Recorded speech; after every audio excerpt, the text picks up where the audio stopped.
ഞാൻ കാണാൻ വരുന്നുണ്ട്, ഞാൻ മലപ്പുറത്താണ് അപ്പോ ഒക്കെ പറഞ്ഞിട്ട് മെസ്സേജ് ഇട്ടുട്ടാ. അപ്പോ ഇത്തന്റെ റിപ്ലൈ കേട്ടത് 10,000 റുപ്യ വേണം ഇത്തനെ കാണാനെന്നാണ്. എല്ലാരും വൈറലായി ഇങ്ങനെ ആവോ അതും എനിക്കറിയൂലട്ടാ.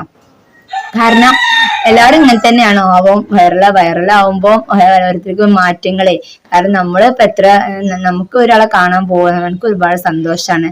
അപ്പൊ നമ്മുടെ സലീന കിച്ചൻ വളപുരം അഥവാ സലീന താത്ത പുള്ളിക്കാരാണല്ലോ സോഷ്യൽ മീഡിയയിലെ താരം. പുള്ളിക്കാരുടെ വീഡിയോസും ഇന്റർവ്യൂസും ഒക്കെ ഇപ്പൊ ഭയങ്കര വൈറലായിക്കൊണ്ടിരിക്കുകയാണ് അല്ലെ. പിന്നെ ഇപ്പൊ നിലവിൽ വന്ന് പുള്ളിക്കാരന്റെ പേര് പറഞ്ഞ അപ്പൊ തെറിവിളിയാണ്. നമ്മൾ മുമ്പ് ഒരു വീഡിയോ പുള്ളിക്കാരെ കുറിച്ച് ചെയ്തിട്ടുണ്ടായിരുന്നു. ഒരു 2 ദിവസം മുമ്പ് ചെയ്ത വീഡിയോ ആണ്. അതിന്റെ കമന്റ് ബോക്സിലാണെങ്കിൽ പൂര തെറിവിളിയാണ്. നിനക്കൊക്കെ എന്തിന്റെ കേടാണ് തതിനെ പറഞ്ഞുകൊണ്ട് ഓരോ വീഡിയോ ചെയ്യാൻ? നിനക്ക് നാണമില്ലേ തതിനെ എടുത്തു വെച്ചുകൊണ്ട് ഇങ്ങനെ റീച്ച് ഉണ്ടാക്കാൻ, കണ്ടന്റ് ഉണ്ടാക്കാൻ എന്നൊക്കെ പറഞ്ഞുകൊണ്ട്. ആക്ച്വലി നമ്മൾ അന്ന് ചെയ്ത വീഡിയോ വളരെ പോസിറ്റീവ് ഇന്റന്റോട് കൂടി ചെയ്തൊരു വീഡിയോ ആണ്. നമ്മൾ അന്ന് ചെയ്ത വീഡിയോന്റെ ഉദ്ദേശം ഒന്നേ ഉള്ളൂ. ഇപ്പൊ ഇവര് വീഡിയോകളിൽ വന്ന് ഒരുപാട് തമാശകൾ പറയുന്നു, എനിക്കൊരു കല്യാണം കഴിക്കണമെന്നുള്ള ആഗ്രഹങ്ങൾ പ്രകടിപ്പിക്കുന്നു. ഇതൊക്കെ കണ്ട ആളുകൾ പൊട്ടിച്ചിരിക്കുന്നു, ആസ്വദിക്കുന്നു. ഇതിനപ്പുറത്തേക്ക് ഇവർ ലൈഫിൽ അനുഭവിച്ച സ്ട്രഗിൾ, ഇവർക്ക് റിലേഷൻഷിപ്പിന് മുമ്പ് ഉണ്ടായിരുന്ന പ്രശ്നങ്ങൾ, അതുപോലെ തന്നെ ഇവർക്ക് ഭർത്താവിൽ നിന്ന് അനുഭവിക്കേണ്ടി വന്ന കാര്യങ്ങൾ, ഇവർ യൂട്യൂബിൽ വരാനുണ്ടായ സാഹചര്യം, ഇതൊക്കെ എക്സ്പ്ലെയിൻ ചെയ്തുകൊണ്ട് ഒരു പോസിറ്റീവ് മൈൻഡ് സെറ്റിൽ ചെയ്തൊരു വീഡിയോ ആയിരുന്നത്. പക്ഷെ ആ വീഡിയോക്ക് താഴെ ഫുള്ളും തെറിവിലായിരുന്നു. ആക്ച്വലി അന്ന് ആ വീഡിയോക്ക് സംഭവിച്ചെന്താണെന്ന് വെച്ചാൽ അവരെ ഭയങ്കരമായിട്ട് ഇഷ്ടപ്പെടുന്ന, അവരെ ഫാൻസ് എന്ന് വിളിക്കാൻ പറ്റുന്ന ഒരു തരത്തിലുള്ള ആൾക്കാർ വന്ന് ആദ്യം തന്നെ എന്താക്കി കുറെ കമന്റുകൾ അങ്ങോട്ട് വീഡിയോയുടെ തുടക്കം മാത്രം കണ്ടിട്ട് അതിനെ കുറിച്ച് എന്തിനാണ് ഇങ്ങനെ ഓരോന്ന് വിളിച്ച് പറയണം അങ്ങനെ എങ്ങനെയെന്നൊക്കെ പറഞ്ഞുണ്ട്. അവർ വീഡിയോ ഫുള്ളും കണ്ടിട്ടില്ല, തുടക്കം മാത്രമേ കണ്ടിട്ടുള്ളൂ. അങ്ങനെ ഒരു 5-6 കമന്റ് വന്നപ്പോൾ അതിനുശേഷം വന്ന ആൾക്കാർ എന്താക്കി അതിന് ചുവട് വെച്ചുകൊണ്ട് കമന്റുകൾ ഇടാൻ തുടങ്ങി. പിന്നെ സോഷ്യൽ മീഡിയയുടെ ഒരു രീതിയാണല്ലോ,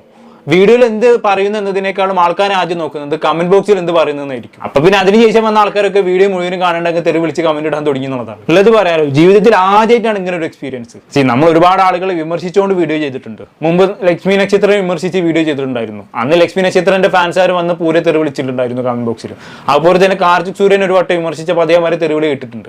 അതൊക്കെ അവരെ വിമർശിച്ചതിന്റെ പേരിലാണ്. പക്ഷെ ഒരാളെ കുറിച്ച് നല്ലത് പറഞ്ഞതിന്റെ പേരിൽ തെറിവിളി വെക്കണം ആദ്യമായിട്ടാണ്. എന്ത് പറയാനല്ലേ, എന്തൊക്കെ കാണണം പഠിച്ചവനെ. എന്തായാലും ഇപ്പൊ ഞാൻ വീഡിയോ ചെയ്യാനുള്ള കാരണം അതൊന്നുമില്ല, ഞാൻ കൂട്ടത്തിൽ പറഞ്ഞതേ ഉള്ളൂ. ഇനി പറയാൻ പോണ സംഭവം എന്താണെന്ന് വെച്ചാൽ ഇത്തിരി സീരിയസ് ആണ്. സംഭവം എന്താണെന്ന് വെച്ചാണെങ്കിൽ ഈ മലപ്പുറം ഖദീജ എന്ന് പറഞ്ഞൊരു യൂട്യൂബ് ചാനൽ നടത്തുന്ന ഖദീജ താത്ത എന്ന് പറഞ്ഞൊരു സ്ത്രീക്ക് സലീന താത്തനെ കാണാൻ വല്ലാത്തൊരു പൂതി. സലീന താത്ത വലിയ സെലിബ്രിറ്റി ആണല്ലോ, സോ ഫാൻസിനെ കാണാൻ പൂതി ഉണ്ടാവുക സ്വാഭാവികം. ഖദീജ താത്തക്ക് പക്ഷെ കണ്ടാൽ മാത്രം പോരട്ടോ, സലീന താത്തനെ കൂടെ വ്ളോഗും കൂടി ചെയ്യണം. താത്തക്ക് ഒരു ചാനൽ ഉണ്ട്, അതിന് റീച്ച് കൂട്ടാനുള്ള പരിപാടിയാണ്. ഇപ്പോഴാണെങ്കിൽ ഞാൻ നേരത്തെ പറഞ്ഞല്ലോ, സലീന താത്തനെ തൊട്ടാല് തീ കത്തുന്ന റീച്ച് ആണല്ലോ. താത്ത ഇങ്ങനെ കത്തി നിൽക്കല്ലേ. അങ്ങനെ ഈ ആവശ്യം പറഞ്ഞ് ഖദീജ താത്ത എന്താക്കി സലീന താത്തനെ അങ്ങ് ഫോൺ ചെയ്തു. ഫോൺ എടുത്ത പാടെ സലീന താത്ത എന്ത് പറഞ്ഞു, ജി വന്നോ, പക്ഷെ പിന്നെ ഓറഞ്ചും മാപ്പിളൊക്കെ ആയിട്ട് ഇങ്ങോട്ട് വരാൻ നിൽക്കണ്ട, വേണമെങ്കിൽ ഒരു 10,000 റുപ്യയും കൊണ്ട് പോകുന്നോളി, എന്നാൽ മാത്രമേ നിങ്ങൾക്ക് ഈ സലീന താത്തനെ കാണാൻ പറ്റുള്ളൂ എന്ന്. ഇത് കണ്ട് ആകെ പകച്ചു പണ്ടാറടിക്കാൻ നമ്മുടെ ഖദീജ താത്ത എന്താക്കി 10,000 റുപ്യ കൊടുത്ത് നമ്മളെ കൊണ്ടൊന്നും പോകാൻ പറ്റൂല മക്കളെന്നും പറഞ്ഞു ആ പൂതി അങ്ങ് മടക്കി 4 അങ്ങ് ഓട്ടും പുറത്ത് വെച്ച് എന്നിട്ട് നേരെ യൂട്യൂബ് ചാനൽ തുറന്ന് അങ്ങോട്ട് ഒരു വീഡിയോ ചെയ്തു. അപ്പൊ നമുക്ക് വീഡിയോന്റെ കുറച്ച് ഭാഗങ്ങളൊന്ന് കണ്ടുനോക്കാം. പക്ഷെ എനിക്ക് ഒത്തിരി സങ്കടം ഉണ്ടാക്കിയ ഒരു വാർത്ത ഉണ്ടിട്ടൊന്ന്.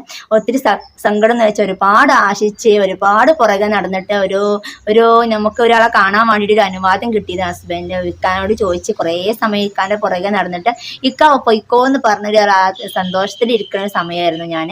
അപ്പോ അതിപ്പോ ഇല്ലാണ്ടായിട്ടാ. അപ്പൊ എന്താ കാര്യം, പാവണ്ടല്ലേ ഖദീജ താത്ത. സലീന താത്തനെ ഒരു നോക്ക് കാണാൻ വേണ്ടി എത്ര കഷ്ടപ്പെട്ടു അല്ലെ. കാരണം പിന്നാലെ കുറെ നടന്നിട്ടാണെന്ന് സമ്മതം തന്നെ വാങ്ങിയെടുത്തത്. പാവണ്ട്, ആ വിഷമങ്ങൾ കാണാണ്ട് പോയിരുന്നു. ബാക്കിയാണ് നോക്കാം. എന്നോടൊക്കെ ഞാൻ പറഞ്ഞു അച്ചുട്ടിനോട്, ഞാൻ പറഞ്ഞു നമ്മൾ പോവും അച്ചുട്ടി, നമുക്ക് ഇത്തന്നെ കാണാൻ പോവാന്നൊക്കെ പറഞ്ഞു ഒരുപാട് സന്തോഷിച്ചിട്ടാണ് എൻ്റെ അച്ചുട്ടി ഇന്ന് സ്കൂളിൽ പോയിട്ടുള്ളത്. അപ്പോൾ അച്ചുട്ടിനോട് ഞാൻ പറഞ്ഞിരുന്നു, അച്ചുട്ടി നമുക്ക് നാളെ ഇന്നോട് സ്കൂൾക്ക് പോകാൻ കൂട്ടക്കണില്ല, കാരണം ഇത്താനെ കാണാൻ ഒന്ന് പോയി. ഞാൻ ഇന്നലെ പറഞ്ഞ് ഇക്കാനോടൊക്കെ ചോദിച്ച് സമ്മതിപ്പിച്ചതായിരുന്നു കേട്ടോ. പക്ഷെ ഇക്ക സമ്മതിച്ചിട്ടില്ലായിരുന്നു. കാരണം നമ്മൾ കുറേ ദൂരം പോകണം, ഞങ്ങൾ ഇവിടെ നിന്ന് കുറേ പോകണം. ഇപ്പോൾ പുലാമന്തോളം അവിടെയൊക്കെ പോകുമ്പോൾ മലപ്പുറം വരെ എനിക്ക് പരിചയമുള്ളൂ കേട്ടോ സ്ഥലമൊക്കെ. പക്ഷെ എന്നാലും റിസ്ക് എടുത്ത് പോവാൻ തന്നെ ഞാൻ തീരുമാനിച്ചിരുന്നു കേട്ടോ. അപ്പോൾ ഇന്ന് രാവിലെ സ്കൂളിൽ പോയപ്പോൾ തന്നെ അച്ചുട്ടി ഇന്ന് ഞാൻ പോണില്ല, എന്നല്ല ഇമ്മ നമ്മൾ ഇത്തനെ കാണാൻ പോണേന്ന് ചോദിച്ചപ്പോൾ എന്നല്ല പോണേ, നമുക്ക് ശനിയാഴ്ച പൊന്നൂസിനെയും മല്ലുവിനെയും അച്ചുവിനെയും എല്ലാവരെയും കൂടി കൂട്ടിയിട്ട് പോവാന്നൊക്കെ പറഞ്ഞ് മോളെ ഞാൻ പറഞ്ഞു വിട്ടത് കേട്ടോ. അപ്പോൾ ഞാൻ ഇത്താക്ക് മെസ്സേജ് വാട്സപ്പിൽ ഇങ്ങനെ ഞാൻ കാണാൻ വരുന്നുണ്ട്, ഞാൻ മലപ്പുറത്താണ് അപ്പോൾ ഒക്കെ പറഞ്ഞിട്ട് മെസ്സേജ് ഇട്ടുട്ടാ. അപ്പോൾ ഇത്തന്റെ റിപ്ലൈ കേട്ടത് 10,000 റുപ്യ വേണം ഇത്തനെ കാണാനെന്നാണ്. അപ്പോൾ നമ്മളെ പ്രതീക്ഷകളൊക്കെ ചില്ലുകൊട്ടാരം പോലെ കയറി നിന്ന പ്രതീക്ഷകളാണ് ഒറ്റയടിക്കാണ് താഴെ പോയത് കേട്ടോ. എന്തോരം പ്രതീക്ഷകളായിരുന്നില്ലേ, എല്ലാം അങ്ങ് തകർന്ന് തരിപ്പണായില്ലേ. ഞാനിത് എങ്ങനെ സഹിക്കും ഗൈസ്. ഒരു ഫാൻ ഗേൾ മൊമെന്റിന് വേണ്ടിയായിരുന്നു ഖദീജ താത്ത കാത്തിരുന്നത്. പക്ഷെ ആ 10,000 രൂപ എല്ലാം അങ്ങ് നശിപ്പിച്ച്. പിന്നെ ഇവിടെ 10,000 രൂപ ചോദിച്ചതിന് സലീന താത്തനെ നമുക്ക് കുറ്റപ്പെടുത്താനൊന്നും ഇല്ല കേട്ടോ. കാരണം സലീന താത്തൻ ഇപ്പോഴത്തെ ലെവലെന്ന് പറഞ്ഞാൽ അങ്ങനെ ആണല്ലോ, എന്ത് ചെയ്താലും ഒടുക്കത്തെ റീച്ചാണ്. ഇപ്പൊ തന്നെ സലീന താത്തന് ഇന്റർവ്യൂസ് നിങ്ങളൊന്ന് എടുത്തു നോക്കി, ലക്ഷക്കണക്കിന് ആളുകളാണ് ഓരോ ഇന്റർവ്യൂസും കണ്ടിട്ടുള്ളത്. ഞാൻ അതിന്റെ തമ്മിലൊക്കെ സൈഡ് കൊടുക്കാം. ഒന്നും വേണ്ട, ഈ സലീന താത്തനെ കുറിച്ച് ഈ പറഞ്ഞ ഖദീജ താത്ത ചെയ്ത വീഡിയോ നോക്കി 2 കൊല്ലമായിട്ട് അവർ യൂട്യൂബ് വീഡിയോ ഇടുന്നുണ്ട്. കാണുന്നുണ്ട്. ഈ 2 കൊല്ലത്തിനിടയ്ക്ക് ഇവരുടെ ചാനലിന് ഏറ്റവും കൂടുതൽ റീച്ച് കിട്ടിയ വീഡിയോ എന്ന് പറയുന്നത് ഈ സെലീന താത്തനെ പറഞ്ഞുകൊണ്ടുള്ള വീഡിയോ ആണ്. അപ്പോൾ സോഷ്യൽ മീഡിയയിൽ ഏറ്റവും കൂടുതൽ ഡിമാൻഡുള്ള ഒരു സെലിബ്രിറ്റി ആയിട്ട് നമ്മുടെ സെലീന താത്ത മാറിക്കഴിഞ്ഞു എന്നർത്ഥം. സോ 10,000 ചോദിക്കുന്ന സ്വാഭാവികം. പിന്നെ ഖദീജ താത്തന്റെ ലക്ഷ്യം എന്ന് പറയുന്നത് സെലീന താത്തനെ കാണൽ മാത്രമല്ലല്ലോ, അവരുടെ കൂടെ വ്ലോഗ് ചെയ്യാനും കൂടിയല്ലേ. അതുകൊണ്ടായിരിക്കണം സെലീന താത്ത പൈസ ചോദിച്ചതെന്നാണ് എനിക്ക് തോന്നുന്നത്. അതല്ലാണ്ട് ചുമ്മാ കാണാൻ വരുന്നവരോടൊക്കെ പൈസ ചോദിക്കുന്നത് എനിക്ക് തോന്നുന്നില്ല. പിന്നെ താത്തനോട് എല്ലാവരും പറഞ്ഞു കൊടുത്തിട്ടുണ്ടാവും ഇപ്പൊ നിങ്ങളുടെ ടൈമാണ്. എല്ലാ കാലത്തും ഈ ഡിമാൻഡ് ഉണ്ടാവണമെന്നില്ല. സോ ഇന്റർവ്യൂ എടുക്കാനും വീഡിയോ എടുക്കാനും വരുന്നവരുടെ കയ്യിൽ നിന്നൊക്കെ പൈസ വാങ്ങിക്കോടുന്നു പലരും താത്തനോട് പറഞ്ഞിട്ടുണ്ടാവും. അതുകൊണ്ടൊക്കെ തന്നെ ആയിരിക്കണം പൈസ ചോദിച്ചതെന്നാണ് എനിക്ക് തോന്നുന്നത്. ബാക്കി ഉണ്ടോക്കാം. ഒത്തിരി ഇക്കാനോട് പറഞ്ഞ് സമീപിക്കാൻ പെട്ട പാട് എനിക്കറിയാം. കാരണം ഇക്ക ഒരിക്കലും സമ്മതിച്ചിട്ടില്ലായിരുന്നു അത്ര ദൂരം ഒന്നും പോവാനായിട്ട്. പക്ഷെ എന്നാലും ഞാനും കുട്ടികളും കൂടി ബസ്സിൽ പൊയ്ക്കോളാം എന്നൊക്കെ പറഞ്ഞ് ഇക്കാനോട് പറഞ്ഞ് സമ്മതിപ്പിച്ച് ഓക്കെ ആക്കിക്കൊണ്ടാണ് ഞാൻ ഇത്താനെ ഫോൺ വിളിച്ചത്. ഇത്താന്റെ മറുപടി കേട്ടപ്പോൾ സത്യം പറഞ്ഞാൽ കേട്ടത് ഞാൻ ഹോസ്പിറ്റലിൽ നിന്നിട്ടാ. അപ്പൊ ഞാൻ ആദ്യമോനും കൊണ്ട് ഹോസ്പിറ്റലിൽ ടെസ്റ്റ് ചെയ്യാൻ വേണ്ടി പോയി നിന്ന ടൈമിലാണ് ഞാൻ ഇത്താന്റെ വോയിസ് കേട്ടത്. എനിക്കല്ലെങ്കിലും പെട്ടെന്ന് ചെറിയ കാര്യങ്ങളൊക്കെ വരും, പെട്ടെന്ന് ഇമോഷണൽ ആവുന്ന ആളാണ് ഞാൻ. പെട്ടെന്ന് സങ്കടം വരും ട്ടാ. അപ്പോൾ ഇത്താന്റെ വോയിസ് 16 ഉറുപ്പിക ഉണ്ടെങ്കിൽ എന്നെ കാണാൻ പറ്റുള്ളൂ, അങ്ങനെയൊന്നും എന്നെ കാണാൻ പറ്റൂല എന്നൊക്കെ പറഞ്ഞപ്പോൾ സത്യം പറഞ്ഞ ഹോസ്പിറ്റലിൽ ഒന്നും നോക്കിയില്ല, കരഞ്ഞു പോയിട്ടോ ഞാൻ. കാരണം കരച്ചിൽ വന്നു പോയി. മനുഷ്യന്മാര് സങ്കടപ്പെടാൻ എന്തെല്ലൊക്കെ കാരണങ്ങളല്ലേ. അല്ലെ ഞാൻ അതിനെ കുറ്റം പറഞ്ഞല്ലോ കേട്ടോ, സങ്കടം ഉണ്ടാവും. കാരണം അത്രയും ആശിച്ചതല്ലേ. അത് നടക്കൂലെന്ന് പറയുമ്പോൾ വിഷമം വരും, സ്വാഭാവികം. നാട്ടും പുറത്തെത്താത്തമാരല്ലേ, അങ്ങനെ വലിയ ഹിമാലയൻ ആഗ്രഹങ്ങളൊന്നും അവർക്ക് ഉണ്ടാവില്ലല്ലോ. ചെറിയ മോഹങ്ങളും സന്തോഷങ്ങളൊക്കെ ആയിട്ട് ജീവിക്കുന്നവരാണ് അവർ. എന്താ ഞാനിതിന് പറയാം, ഇതിനൊന്നും ഇപ്പൊ ഇത്ര വലിയ സങ്കടപ്പെടാനൊന്നും ഇല്ല താത്ത. ഇനിയിപ്പോ നിങ്ങൾക്ക് സെലീന താത്തനെ നേരിട്ട് കാണുന്ന അത്രയും ആഗ്രഹം ഉണ്ടെങ്കിൽ ഓരോ ദിവസം എന്തായാലും അത് നടക്കും. അല്ലാണ്ട് ഇപ്പൊ എന്താ ഞാനിനൊക്കെ പറയാം. ബാക്കി ഉണ്ടോക്കാം.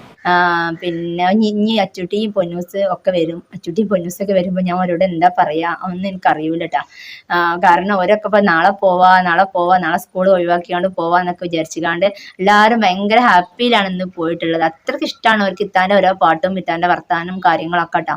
അപ്പോൾ ഏതായാലും ഞാനും കാണാൻ വിചാരിച്ചിരുന്നു. ഞാനും കുട്ടികളും കൂടി ഇന്ന് പോയിട്ട് ഇത്താനെ കാണാം. അതുപോലെ തന്നെ ഒരു ചെറുതായിട്ടൊരു വീഡിയോ ഒക്കെ ചെയ്യാന്നൊക്കെ വിചാരിച്ചിട്ടാണ് കേട്ടോ ഞാൻ പോണത്. പക്ഷേ ഞാൻ 16 ഉറുപ്പിക കൊടുക്കാൻ നമ്മളെ കയ്യിലില്ല. നമുക്ക് 10,000 പോയിട്ട് 1,000 ഉറുപ്പിക ഒരാൾക്ക് കൊടുക്കാൻ നമ്മളെ കയ്യിലില്ല കേട്ടോ. അങ്ങനത്തെ ഒരു അവസ്ഥയിലുള്ള ആളാണ് ഞാൻ. അപ്പോൾ 10,000 ഇല്ലെങ്കിലും എന്നെ കൊണ്ട് കഴിയുന്നത് ഞാൻ ഹോം മെയ്ഡ് സോപ്പൊക്കെ ചെയ്യട്ടാ. ഓർഗാനിക് ആയിട്ട് സോപ്പുകൾ ചെയ്യും, അതുപോലെ തന്നെ കാടകൃഷി ചെയ്യും. അപ്പോൾ കാടകൃഷിയും സോപ്പും ഒക്കെ കൊണ്ടുകൊടുക്കാൻ വേണ്ടി വിചാരിച്ചിരുന്നു. 2 കാടമുട്ട, അതുപോലെ തന്നെ 5-6 സോപ്പ് ഒക്കെ നമ്മൾ റെഡിയാക്കി വെച്ചിട്ടുണ്ടായിരുന്നു കേട്ടോ. ഇത്താനെ കാണാൻ കൊണ്ടുപോകാൻ വേണ്ടി മനസ്സിൽ. പിന്നെ കുറച്ച് ഫ്രൂട്ട്സ് കാര്യങ്ങളൊക്കെ കൊണ്ടുപോകാൻ എന്നൊക്കെ വിചാരിച്ചിരുന്നു. എല്ലാവരും വൈറലായി ഇങ്ങനെ ആവോ അതും എനിക്കറിയൂല കേട്ടോ. കാരണം എല്ലാവരും ഇങ്ങനെ തന്നെയാണോ ആവും. വൈറലാവുമ്പോൾ ഓരോരുത്തർക്ക് മാറ്റങ്ങളെ. കാരണം നമ്മളിപ്പോൾ നമുക്ക് ഒരാളെ കാണാൻ പോകുന്നത് നമുക്ക് ഒരുപാട് സന്തോഷമാണ്. പക്ഷെ ആരാണെങ്കിലും ഓരോരുത്തർ കിട്ടുന്ന നമുക്ക് സംസാരവും കാര്യങ്ങളും എനിക്ക് ഭയങ്കര എന്നെ പെട്ടെന്ന് തന്നെ സങ്കടപ്പെടുത്തിട്ടാം. അങ്ങനത്തെ ഈ ധൈര്യം കാണുന്ന ധൈര്യം ഇതൊന്നുമില്ല. പെട്ടെന്ന് ടെൻഷൻ ആവുന്ന ആളാണ് കേട്ടോ ഞാൻ. അപ്പോൾ ഇത്താൻ്റെ വോയിസ് മെസ്സേജ് കേട്ടപ്പോൾ സത്യം പറഞ്ഞാൽ ആകെ ടെൻഷനായി, ആകെ സങ്കടമായിട്ടോ. അപ്പോൾ അതാണ് ഞാൻ ഇങ്ങനെ വീഡിയോ ചെയ്തത്. അപ്പോൾ ഇനി ഇത്താനെ ഇതിൻ്റെ അടുത്തേക്ക് പോകാനൊന്നും നമുക്ക് പറ്റൂല. ഇക്കാനോട് ഞാൻ പറഞ്ഞിട്ടുമില്ല കേട്ടോ അങ്ങനെ ഇത്ത പറഞ്ഞത്. അപ്പോൾ ഇത്താൻ്റെ അടുത്തേക്ക് ഇനി കുട്ടികളോട് ഞാൻ എന്താ പറയാന്ന് എനിക്കറിയൂല. കാരണം കുട്ടികളൊക്കെ ഇത്താനെ കാണാൻ പോവാന്ന് വെച്ചിട്ട് ഒരുപാട് സന്തോഷത്തിലിരിക്കുകയാണ്. അപ്പോൾ കുട്ടികളോട് ഞാൻ എന്താ പറയാന്ന് എനിക്കറിയൂല. പക്ഷെ ഏതായാലും ഇനി ഇത്താനെ കാണാൻ പോക്കുണ്ടാവില്ല. പിന്നെ ഇനി പോലുണ്ടാവില്ല. 16 ഉറുപ്പിക കൊടുത്തൊന്നും ഇത്താനെ കാണാൻ കൊണ്ട് കഴിയൂല കേട്ടോ. ഓക്കെ, അപ്പൊ അങ്ങനെയൊക്കെയാണ് കാര്യങ്ങൾ. പാവം ഖദീജ താത്ത അങ്ങനെ മോഹം ഉപേക്ഷിച്ചു എന്നാണ് പറയുന്നത്. താനുണ്ടാക്കിയ സോപ്പും കാടമുട്ടയും എല്ലാം കവറിലാക്കി സെലീന താത്തനെ കാണാൻ പോവാന്നാണ് ഇവർ വിചാരിച്ചതില്ലേ. താത്ത ഇത് പറഞ്ഞപ്പോ എനിക്ക് ഓർമ്മ വന്നത് എന്താണെന്ന് വെച്ചാൽ, ഈ കുട്ടിക്കാലത്ത് നമ്മുടെ വല്യമ്മമാരൊക്കെ ഇതേപോലെ വീട്ടിലുണ്ടായ ചേമ്പും പൂളയും മുട്ടയും ഒക്കെ വലിയ സഞ്ചിയിലാക്കി പീടികയിൽ നിന്നും എക്ലെയറിന്റെ മുട്ടായി പൊതിയും ഒക്കെ നമ്മൾ കാണാൻ വരുന്നതാണ്. എന്തായാലും ഖദീജ താത്തന്റെ കാടമുട്ട പ്രയോഗം ഏറ്റില്ല മക്കളെ. എന്താ പറയാ, സെലീന താത്തന്റെ ലെവൽ തന്നെ മാറില്ല. ഇതൊന്നും കാടമുട്ടയിലും സോപ്പിലൊന്നും ഒതുങ്ങൂല മക്കളെ. പിന്നെന്തോ ഖദീജ താത്ത ചോദിക്കണ്ടല്ലോ, വൈറലായി കഴിഞ്ഞാൽ എല്ലാവരും ഇങ്ങനെയൊക്കെ തന്നെയാണെന്ന് അല്ലേ. അതിപ്പോ എന്താ പറയാ, ചിലരൊക്കെ ഇങ്ങനെയാണ്. അതിപ്പോ പിന്നെ അവരെ പറഞ്ഞിട്ടും കാര്യമില്ല. കുറെ കാലം ഇങ്ങനെ വൈറലായിട്ട് ലൈം ലൈറ്റിൽ നിൽക്കാനൊന്നും കഴിയൂലല്ലോ. ഓരോ ദിവസവും പുതിയ വൈറൽ സ്റ്റാറുകൾ ഉണ്ടാകുന്ന കാലമാണ്. സോ വൈറലായി നിൽക്കുന്ന കുറച്ച് കാലം കൊണ്ട് അത് മാക്സിമം മുതലാക്കാനാണ് എല്ലാവരും നോക്കുക. അതിനിപ്പോ അവരെ പറഞ്ഞിട്ടും കാര്യമില്ല. ഖദീജ താത്ത ഒരു കാര്യം ചെയ്താൽ മതി, ഈ ബഹളങ്ങളൊക്കെ ഒന്ന് കഴിയട്ടെ, എന്നിട്ടൊന്ന് കാണാൻ പറ്റുമെന്ന് നോക്കി. ചിലപ്പോൾ പൈസ ഒന്നും കൊടുക്കേണ്ടി വരില്ല, ഒക്കെ നടക്കുന്നു. അല്ലാണ്ട് ഇപ്പൊ എന്ത് പറയാല്ലേ. അപ്പൊ അങ്ങനെയൊക്കെയാണ് കാര്യങ്ങൾ. എന്താണെന്ന് കേട്ടിട്ട് നിങ്ങൾക്ക് തോന്നുന്നത് താഴെ കമന്റ് ബോക്സിൽ രേഖപ്പെടുത്തുമല്ലോ. അടുത്തൊരു ടോപ്പിക്കുമായി കാണാം.